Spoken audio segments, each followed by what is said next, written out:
My God.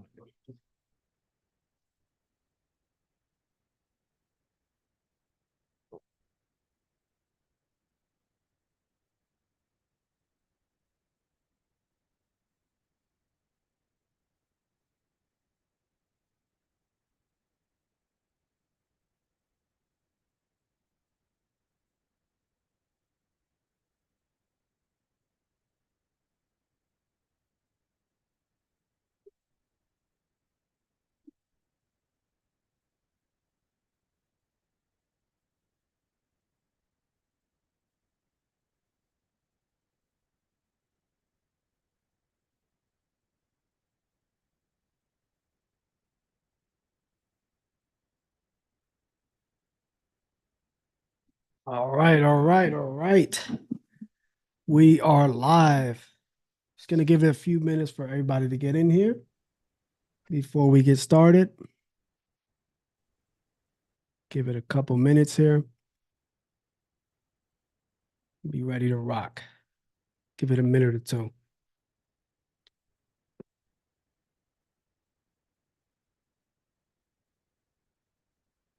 We're also live on YouTube too.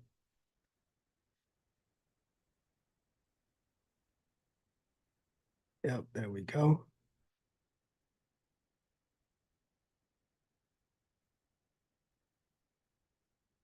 All right, so people come as people whenever they're ready, but we're about to get started. You ready, Rico?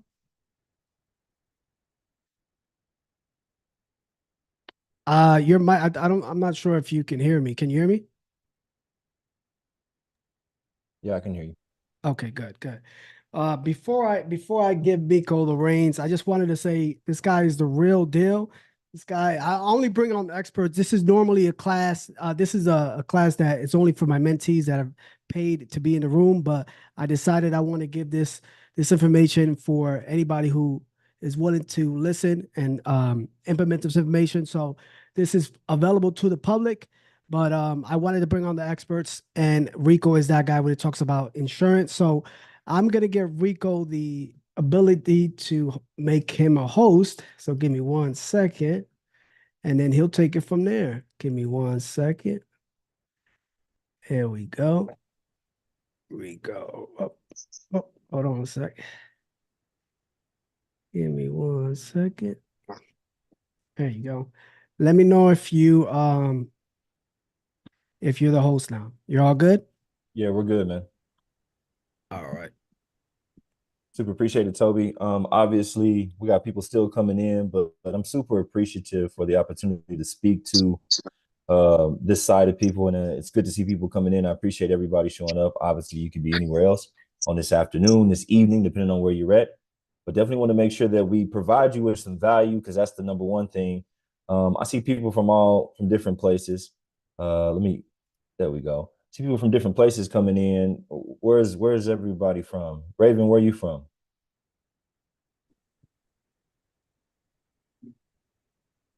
Can she hear me? You guys do hear me, right? I can hear you Brooklyn. clear. Yep. Okay. Brooklyn. Oh, she wrote it. Okay, cool. Oh, that's phenomenal. I love the New York. We got New York in the house. Theodore, we got Greg, business mindset. So we got some people coming in. It's good to see everybody. Guys, I don't really want to waste a whole bunch of time. I like getting straight to it. I'm pretty direct, but I do want this to be interactive. And what I mean by that is I'm going to be asking some questions. You guys feel free to unmute. This is not one of those situations where it's like I'm the only person talking. We got Callie as well. I want to hear from you guys. So we're going to be walking through this presentation, but I want to make sure that it's reaching this relatable to you guys and that you're getting some information that you can use. So with that being said, let's go ahead and get started. Like I said, appreciate everybody coming in. Got people from all over. It's good to see you guys. And appreciate Toby again for the opportunity. Should get a note here. You guys should be able to see it here in just a second.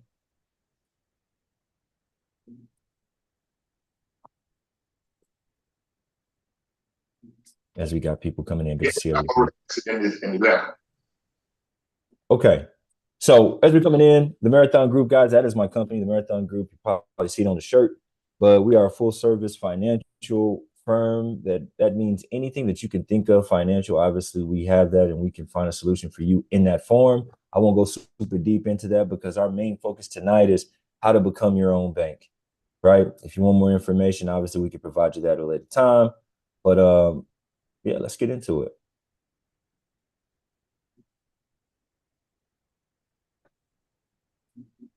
If you look at this, I want to start off first and foremost with the basis of why we're even having this conversation. And the basis of the conversation comes because, well, our money isn't going as far as it used to, right? And anybody of us, if you're mid 30s to up, right? Mid 30s and up, you remember a time when gas was probably $1 and something, or maybe $2 and something, depending on where you're at in the country, right? You remember what you could get with $100 if you walked into Walmart or you walked into a store and did grocery shopping, you'd probably get a full basket. Obviously, that same thing isn't happening right now.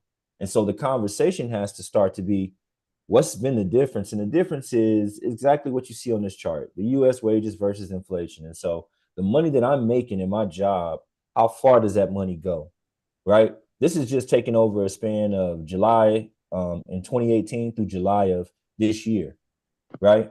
And what you see is July 18, 2019, you see things are pretty close, right? And they first start off, the white line is the wages, how much you're getting paid, and the blue line is inflation. Now, what do you see? In 2020, things went up because why? Because of the pandemic, we had people that didn't want to work, people were let go, right? And so wages increased, and then inflation went down for a little bit.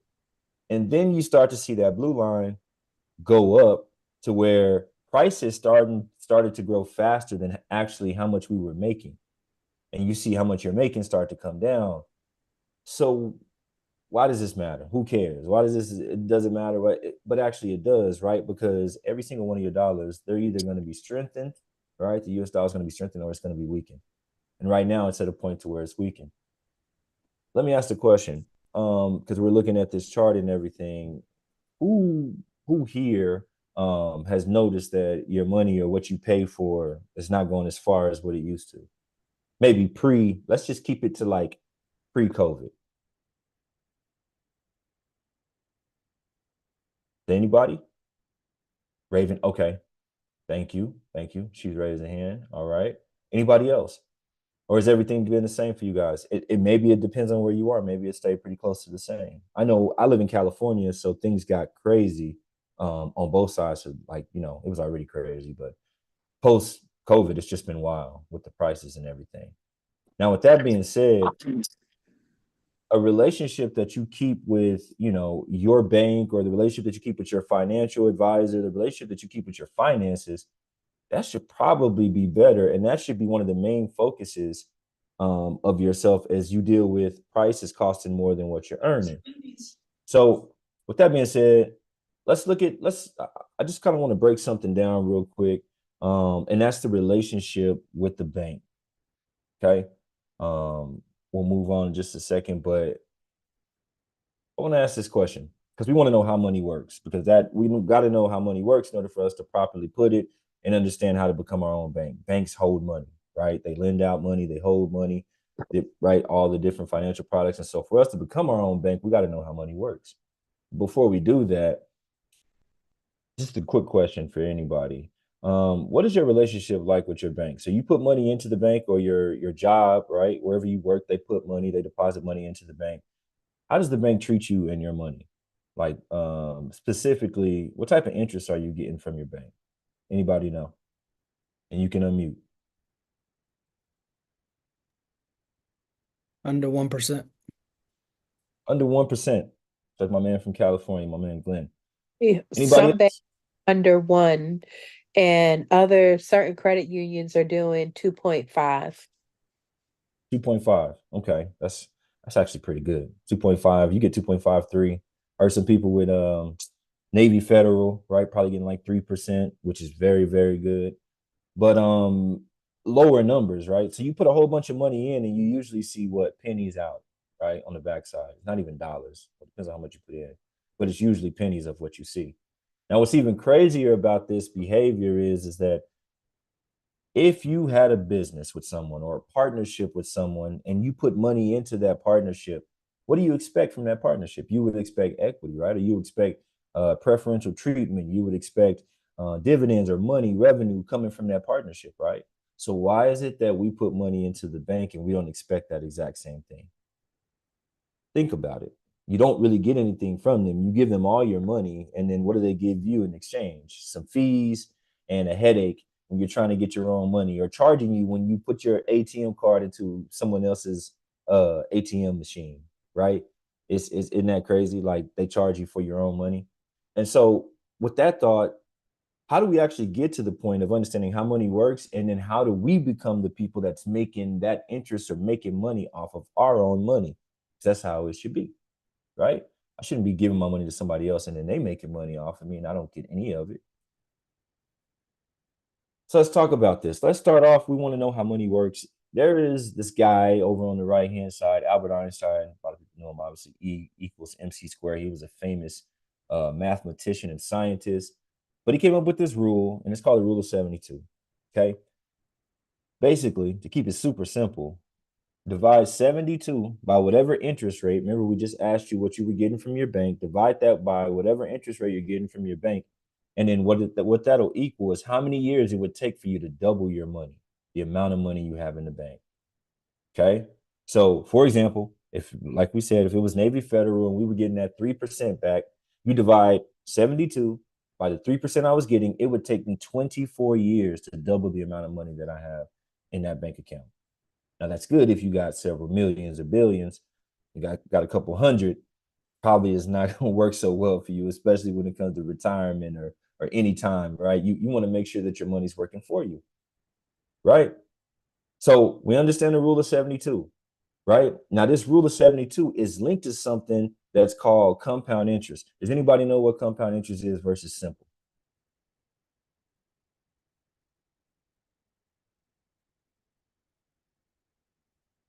Nobody? Nobody knows what's happening between simple and compound interest? Okay. Well, I usually tell people this, and when we sit down with clients, this is what I would like to tell them. If you are purchasing something, let's say you're buying a car, right? You want the interest that they charge you to be simple. You want it to be a flat rate, right? Based upon the principal, the amount of money that you finance. You want it to be simple, simple 4%. You charging me 4%, then that's what I want to pay, right? Total. Okay. Now, if you're investing or putting your money into something, you want it to compound. Compound means that it exponentially grows, right? But you don't want that, obviously. If you owe somebody some money, you don't want it to be on compound interest terms. You want it to be on simple. So let's look real quick. Just as an example, let's say I'm the nicest person in the world and I give you guys $10,000. Okay. And we're going to look at how $10,000 reacts at different rates of return. All right. Now, the majority of you said that for your bank, you probably have less than 1% of what you're gaining in your bank, that's pretty normal. The standard is 0.01%. That's what you earn. So even at 1%, it would take you 72 years, right, to double your money. Remember, I gave you $10,000. So let's say you're 29 years old. I gave you that $10,000. At 101, you've doubled your money, right? Now, at 4% return, right? Which, like we said, that's not standard. You're not usually getting those numbers, but let's say you did get 4%. It takes you 18 years to double your money. So you started at 29, you had $10,000. By the time you were 47, you made it to 20,000. Now, let's say that you're looking to retire age 65, you only got $40,000. Now, that's not bad, but I don't know about most of you guys, but you can't retire off $40,000. You're going to be back to work that following year. You can't stay retired, right? So let's switch it to 6%. Same situation. You start off with 10, right? You double by 41. By 53, you got 40,000. And then by retiring age, you had $80,000. That's doing a lot better. I mean, we doubled, right? Doubled the amount of money that we had. That's still not going to carry you super far. Now, 12%. Let's somehow, strangely, some way, you get an account that is giving you 12% interest, right? You start off with that same 10,000. By the time you're 65, you have $640,000. And that's the power of compound interest, right? Now, you would think just because it's 6% interest, and then 12%, you would think it'd be double, right? So you would think at 65, you'd have $160,000. Well, that's not how it works. That would be simple interest. This is compound. Compound works in your favor. This is one of the biggest things that people don't understand, and this is why in most cases we are not taking advantage of being able to utilize our money that we make either in our job or side hustle or however, whatever. We just put that money into the bank because that's what we've always been taught. And then the bank is making compounded interest off of your money, but while you, right, get a little bit of simple interest, couple pennies. So our whole goal in the thought process, right, is to place us in the position of where the bank is. So basically, I want to move the bank out of the way, and I want to place me in a position where I'm controlling my own money, and I get to get the interest that the bank is usually getting.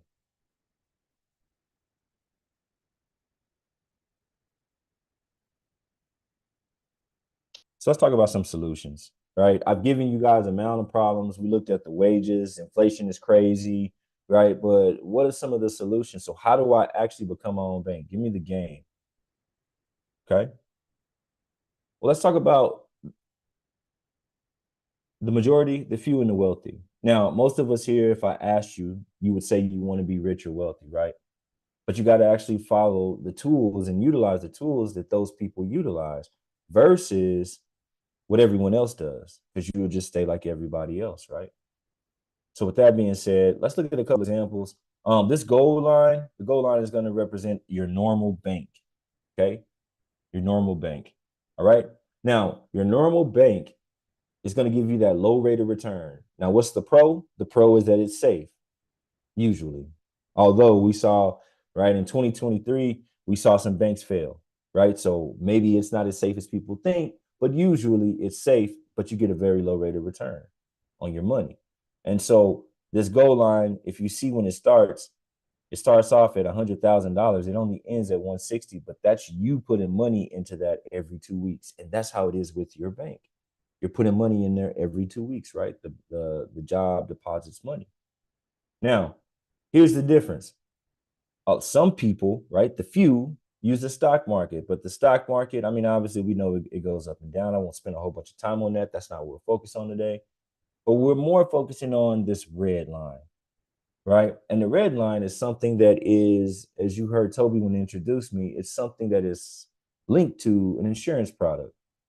Now, most people, when I say insurance, you probably think of somebody dies, and then somebody gets some money, right? Or it's covering your car, covering your house, that type of stuff.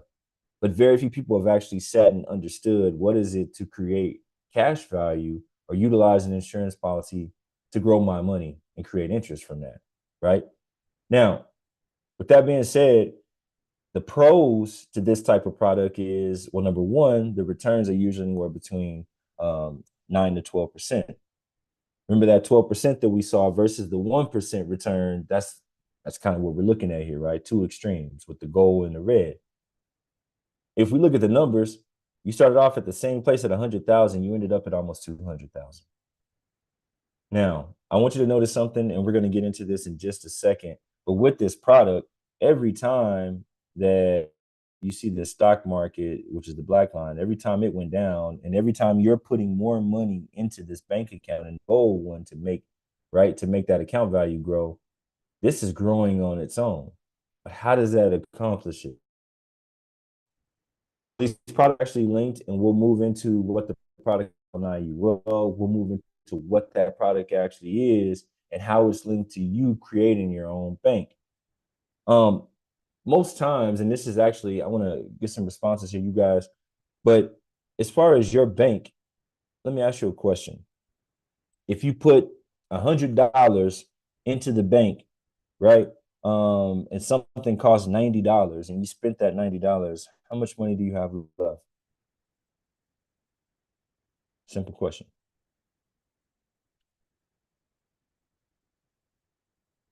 Nobody?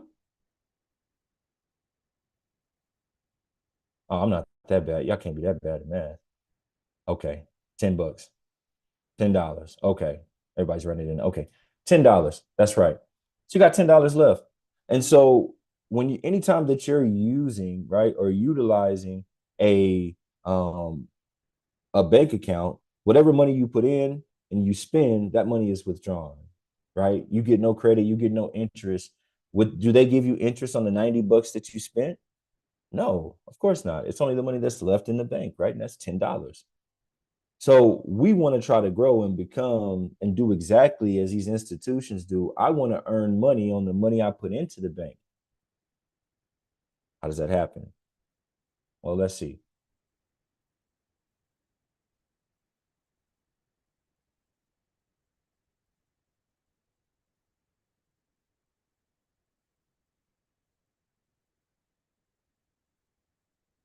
So this type of policy, as we said, is called an indexed universal life policy. And it is an insurance policy, right? And it can build up cash value. It also leaves behind, sorry about that. It also leaves behind a death benefit. Now, we're not focusing on death. We're not focusing on when you pass, but obviously we want to create legacy for our children, for our family, generational wealth. That's great. That is there. Don't get me wrong. 100% there. But the focus is understanding that you build up cash value while you're living, right? And so what ends up happening is when you put money into it, the same as you put money into a bank, now a portion of that, a very small portion will go towards the death benefit coverage. But the majority of your money is going to go into an account, and that account is linked to what's called an index. Does anybody know what an index is?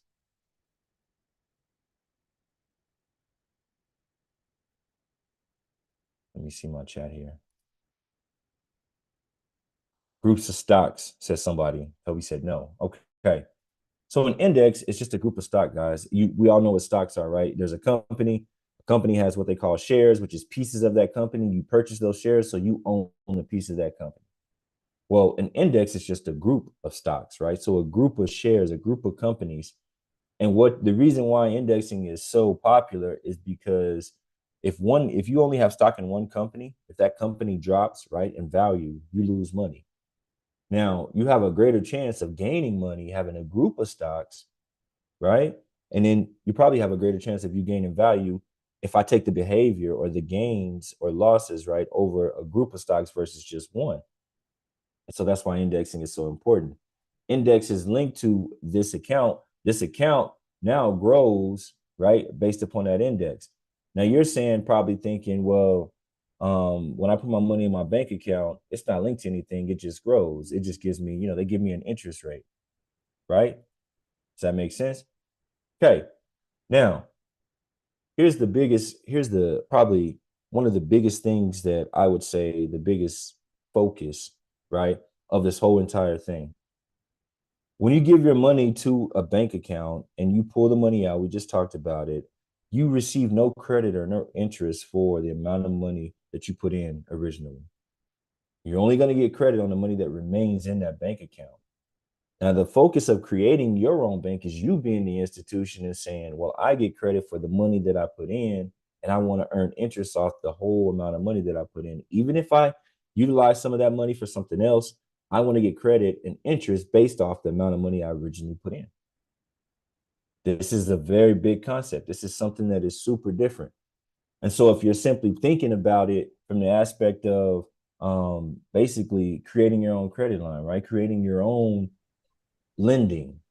So instead of you going and asking a bank and saying, hey, I need $20,000 because I need to buy a car. Imagine being able to go to yourself or go to your policy and say, hey, I think I want to withdraw or loan from myself, and then you could pay yourself back. Or maybe someone in your family needs a loan. You have the actual money and the wherewithal to charge them, and you're still earning interest, and they could pay you back with interest. Now you're getting double interest. This is how we talk about becoming your own bank and utilizing the functions inside of this policy to actually understand how to do that. Okay.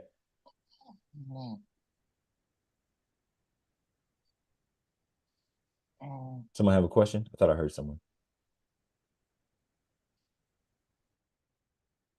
Okay. I want to make sure that we're getting, and we're going to leave time at the end for everybody to have a conversation. Now I want to focus on real quickly, how does this whole thing work? We're probably going to have some questions on this, but to keep it very simple, the black line here, right? It's just a group of stock. And then the index or this product we're talking about is a green line. There's something that's called a floor. which is the solid green line. The solid green line tells you that there's a 0% floor. That means that guess what? If the index loses money, you never lose any of your money. Now, also, there is a max rate or a max return that you can get, maximum amount of interest on a lot of products, and that's called a cap, right? There's also some products that are uncapped.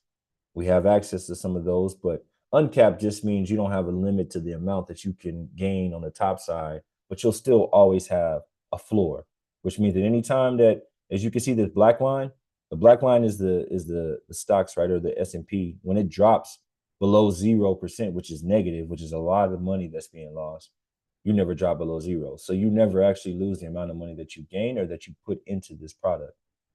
That's a big change. Now, a lot of cases, obviously, in a bank, you don't lose money out of the bank unless the bank fines you or there's a fee or something like that, right? But you don't gain either. And we talked about that because you're only getting 0.01%, which is basically nothing. Okay. Let's look at the returns. So if I was looking at 401k, because a lot of people look at 401ks, they have a 401k. A lot of people have, well, I usually don't leave my money in my bank. I go and I put it into my 401k, and I'm using that to help me grow. Okay, cool. So let's look at the difference between the 401k that you're using, right, versus this product, which is an IUL, which you need that money in this product so that you can become your own bank. We won't go super far into depth, but you see the red is where you lost money. So those are years, we started at 1999. Those are years that you lost money. Now, over here in those exact same years, what you see is a 0%. That's the floor. So overall, if you started off with $100,000, right, fair square across the board, after 2020, if you were inside of a 401k, you probably came out about $183,000. So you gain $83,000 versus almost $300,000 in an IUL. Why? Because there's power in when they're losing money, you're staying exactly where you want to be. And you're like, I don't get it. How is this tying to becoming your own bank? Well, banks, when you put your money into the bank, where do you think the bank puts your money? The bank puts your money into these products. Second side of this is these products aren't taxed. So you're telling me that the bank is earning compounded interest off of me and giving me just a little bit of change? Yes, exactly. So they're growing your money. You're taught to put your money in your 401k, max that out. And so you lose money, right? Meanwhile, over here, they take your money, put it into these products, and they gain and give you just a little piece of that.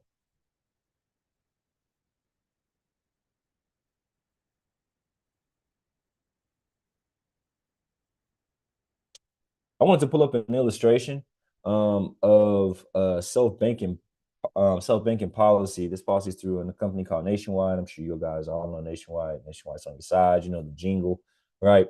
Super reputable company. But we've created a proprietary product. This is a product that's specially made, right, specifically for people that would look to become their own bank. Now, what I picked is an illustration that shows there's this area right here that says annualized premium. Let's just say that that's your paycheck, right? So this is for someone who maybe is earning about $62,000 a year. They put their money into this account, right? Now, what you'll see first starting off is that they have access to borrow or loan against, right, or use their money in the bank of $56,000. That's about a $6,000 difference over the term of the year. That's just the cost of doing business. We can get into that if you really want to understand how that works. But basically, in order to use the function and build this out, there is some fees and things that go with it, but that cost is going towards you, and there's something called a net death benefit. So remember, this is still insurance, but our main focus is the amount of money that we're growing. Now, if you look in, let's go down to year 10. We started at 39 years old. Let's look at year 10. We've been putting in, basically running money through this policy, right? $62,000. At year 10, we put in $624,000, but our net surrender, or the amount of money that we had to borrow against, is $689,000, almost $690,000. Right. So we got a gain of almost $60,000 there. Now, if we go down a little bit further, you'll see that we start to cross over, right? Over $1 million. And we're not even close to $1 million of what we put in. So what's actually happening is every single year, what you see is that in your account, right, in your bank account, this what they call accumulated value, your net surrender in your account, you're gaining 7.5% or 7.2%. Now, obviously, if I did the math, that's a whole lot more than that 0.01 that you're getting in your bank account. Now, there's a whole lot more specifics and things that we'd have to get into, and we could get into that in like, an actual appointment with you. I want to get super technical. But basically, how much more money would you be earning by utilizing this product instead of just simply putting your money into the bank and withdrawing it, paying bills, however, whatever? How much more money would you be earning? Well, let's look at it.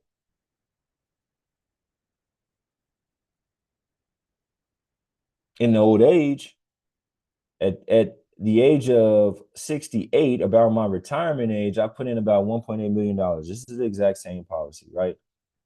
But what I have access to is over $4 million. So you're telling me you've almost 2.5 times my amount that I put in? That's what, yeah, most definitely. So the difference is if you put $62,000, 62,400, right? If you put your whole paycheck into a bank account every single year, right? After 30 years, you're going to have $1.8 million. That would be how much you had from your all those years of saving up your bank account. Now, the difference between your bank account number and actually using the product. Do you see the difference? This is what compound interest is. 1.8 million, your total of what you put in versus what you have access to, 4.4 million. That's the difference between being your own bank and utilizing someone else. Two completely different numbers, right? It's a world of difference. And you're like, well, I don't want to wait till I'm that old. Okay, of course, understood. But if you go back up, we already saw that there was gain, right? There's a big difference between what you put in and what you have access to.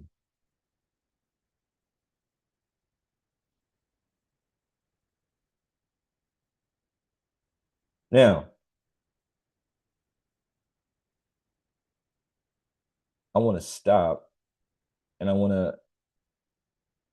I've given out a whole bunch of information. I don't like to overload people, but I actually want to sit and I want to ask if there are any questions at this point because I gave out a ton of information and a lot of this stuff has got to be broken down a lot more simpler in some cases. Some people get it, others don't, but I want to leave it open now for questions.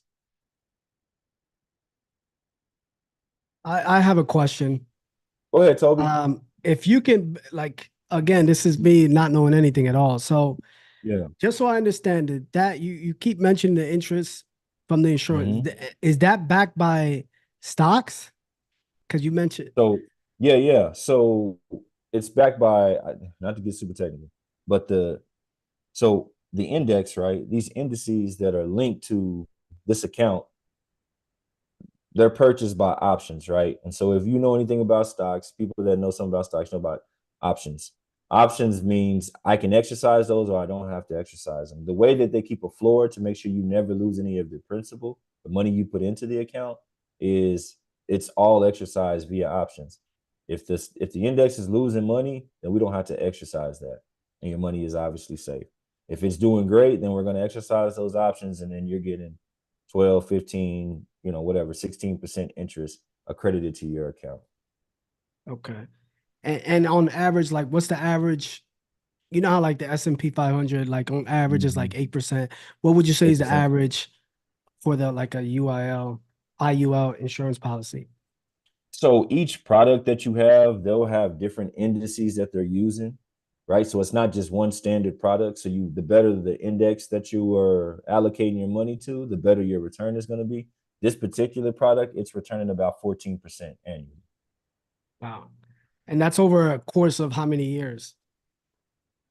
Oh, that 14, well, the historical look back has been over 20 years, but I Okay. mean, the 14% is accredited every year. So it's an annual accredited. So every year they call it a point to point, right? You can start at January 1st to December 31st, and then you receive credit for that year. And again, this is all just me. So the cash value of that insurance Mhm. policy, that's that you have immediate access to that right away, or you have to wait like a certain So period? no, that is a very, very good question. So the cash value in this particular product, it takes about 60 days to have access to it. That's why you want to make sure you sit down with someone who's actually well versed in creating these policies. So that way you don't, right, overdo it or put yourself in a position where, you have money going in, but you don't have access to it. Got it, got it. And then as far as the death benefit, how does that work as far as the death benefit? So obviously your death benefit will start off at what they call a face value. It's a set amount. And so there's a relationship between how much money you want to put into the policy and that death benefit, right? And it's got to be what you want is somebody that's going to put you in a position to where they're not putting a whole bunch of death benefit, because that creates basically a big commission for that person versus giving you minimal death benefit, because that's not really what we're focused on. We're more focused on growing the cash value. So you just want to maintain what they call a corridor, which is a balance between that death benefit and that amount of money. And so you have it to where it grows during the working years for a client. What will increase that death benefit, which allows you to put more money in, right? And then when you hit 65, we'll go back to basically level, which means that death benefit will stay the same because you won't have income coming in if you retire. Got it. And I'm just thinking of questions in my head that I would ask. Mhm.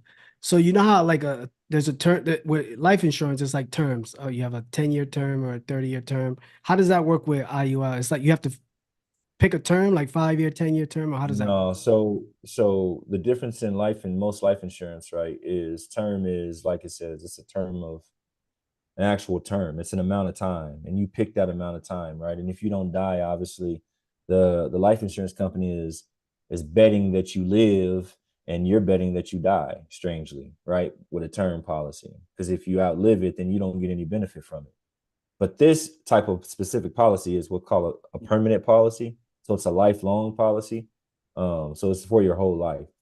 And so you don't have to worry, you don't have to set a 5, 10, 20 years until you pass. Got it. Got it. Okay. I mean, those are my questions for now until I can think of some more. All good. Those are good questions, actually. Anybody else with questions? There is a little bit of of a delay, so you got to give them like 10 seconds to reply. There's a little bit of Cool. delay. Okay. Anybody else? Go ahead, Dominique. It's not really a question, but I definitely like the way you explained the comparison of having the partnership with the banks.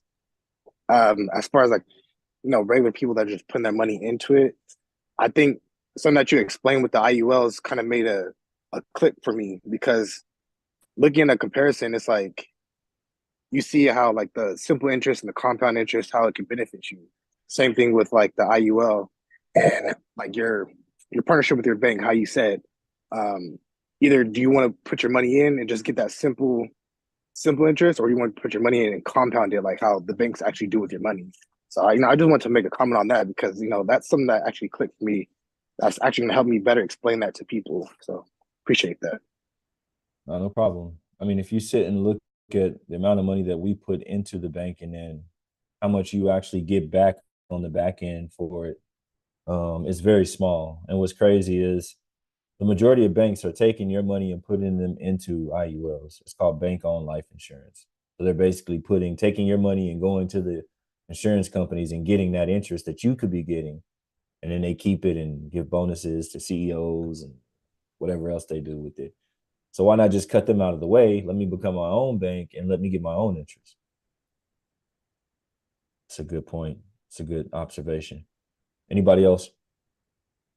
I just came up with another question real quick. So as far as the death benefit, like, are there any restrictions? Like if I were to die and then my beneficiary, how does that work? It would pay him out. I mean, obviously, it probably takes usually 2 to 3 weeks to get the death certificate, but Okay, there's not like any restrictions or anything no, different it's not than. graded.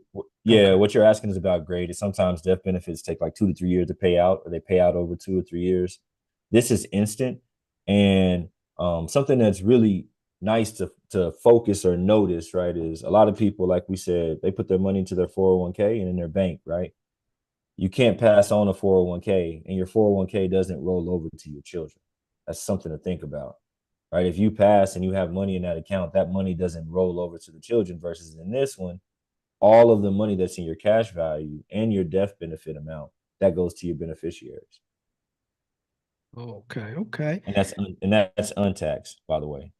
Right. Well, perfect segue. As far as tax, like are there Mhm. so the money that's cash value that I take out, is there Mhm. any tax implications on that? Or like if let's say I borrow 50,000 from that cash value policy and I invest that and make money, are Mhm. there any like tax implications on that? How does that work? There isn't. Nope, there isn't. And on the backside of taxes, obviously, a lot of people like to take this money and invest it into real estate or however, whatever. Get with your tax professional, but we also teach people how to do tax structures to where you're doing LLCs and stuff, and it's a 1031. That's a whole nother conversation. But yeah, but there's no tax penalties or anything implications from this side. Right. It's never taxed, by the way. Got it. And the reason for that is because you've got to have the proper person. That's why I said it's very important to have the person that you're dealing with, that they fully understand these policies, because it's a little intricate. If they don't set you up right, your money can grow, and then it reaches a point that's called a modified endowment contract.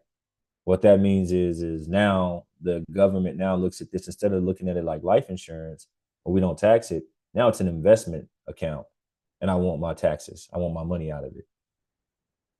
Got it. So yeah, Big difference. Yeah. it is. Yep, that's a good question. Okay. Anybody else? Anybody else got any other questions? See a couple people on here. Yeah, we had it's a nice turnout. Now, a lot of great info. Thank you, sir. Thank you, Glenn. So I guess I want to ask some questions. Um, what would prevent you guys? You could write it in the chat if you don't want to talk, but what would prevent you from placing your money into something that's gonna grow it, 10 to 20 times what it would in the bank account? Why do we choose the bank account? Like, I kind of want to pick people's brains. You can write it in the chat. Why do you choose a bank account?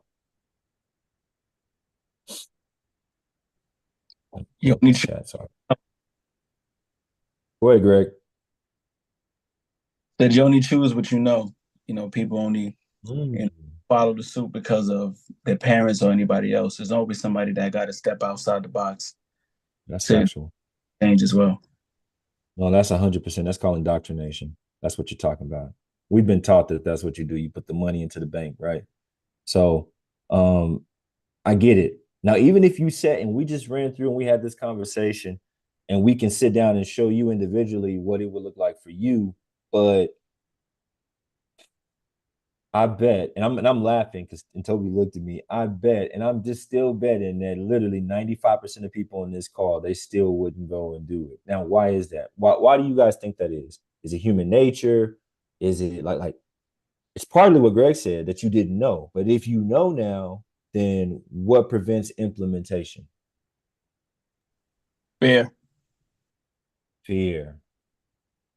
Yeah, I saw someone say safe, comfortable, because that's what most people are taught. Okay. Safe and comfortable. Taking Yep. an L. So Jackie, let's talk about it being safe. What's safe about the bank? You can write it. You don't have to talk. You don't want to.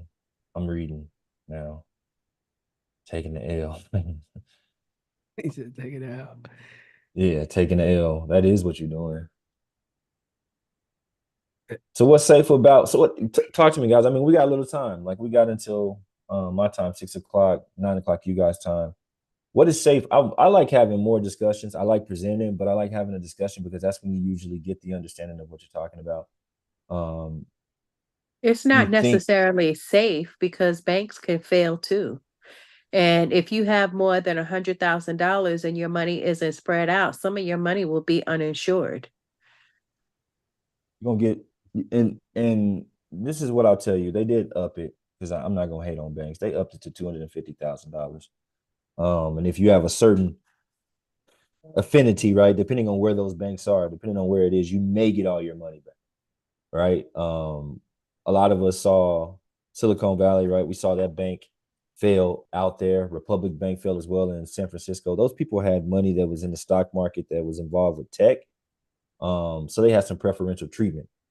But yeah, so they got their money back. But on the norm, the government doesn't give you your money back, right? Now, a lot of people tell me that the reason why they like a bank is because it's liquidity. I have access to my money all the time. I don't need nobody else, right? That's true. But the bank also has access to your money 24/7 as well. And it's not just sitting there, it's actually moving around. I told somebody do an experiment, guys. Take a $20 bill, right? Write your name on that $20 bill. Go take that $20 bill and turn it into your bank. I want you to go back a day later and ask for $20 and see if you get that $20 bill back. You won't. You know why? Because that money is moving. And I don't think people fully understand that. The money that you see or the amount you see, right, on your bank account in the actual drawer, or how much is in there in that account, that's digital money. That's not the same money that you put in. Right? So it's always moving around. Banks have no money. Exactly. And the last thing I'll say, banks do what to your money? What is your money? It's FDIC, which means it is what? What is your money? It's insured. Oh, it's insured. So who do they use to insure your money? The Fed, and they sweep it every night and invest it. Exactly. So the very same companies that the Fed rely upon, I'm just like, I just want to move people out of the way and allow me to be able to control my own money. Now, there's more to it than that, understandable, but literally the basis is that, at least in the mentality wise, I actually want to be able to control my own money versus somebody else telling me how to control my money. So the banks invest your money without you knowing. That is correct. Actually, I won't say that that's correct. When you sign up for your bank account, in the fine print, none of us read it, but in the fine print, they tell you what they do with your money. And they know you're not going to read it. So when you sign that waiver, or you're stating that you're going to put your money into the bank, you agree to their terms to say, hey, we're going to pimp you. We're going to take your money and we're going to go and do something else with it. And we're going to give you just this little bit back. And you're okay with that. And we say, yeah, that's what happens. Oh, it's a fact. Any other questions, guys, before we head out? I know. Any other questions? Give it a few seconds here. If you guys not, where can people reach you at if they want to get more information on this insurance stuff? Yep. Again, Toby, appreciate the opportunity. We went very surface level. This can get intricate, but like I said, you'd want to have that appointment. You can reach me at Rico Ramirez 86, and I'm putting that is my handle on Instagram. You can find me there. Hit me with the DM, whatever, and I'll get back to you. We'll get you information. All right, guys. Thanks for everybody joining the call. Thank you again, Rico. We're gonna end this call, and this will be in the classroom for all my mentees. All right. Thank you, Toby. All right, you guys take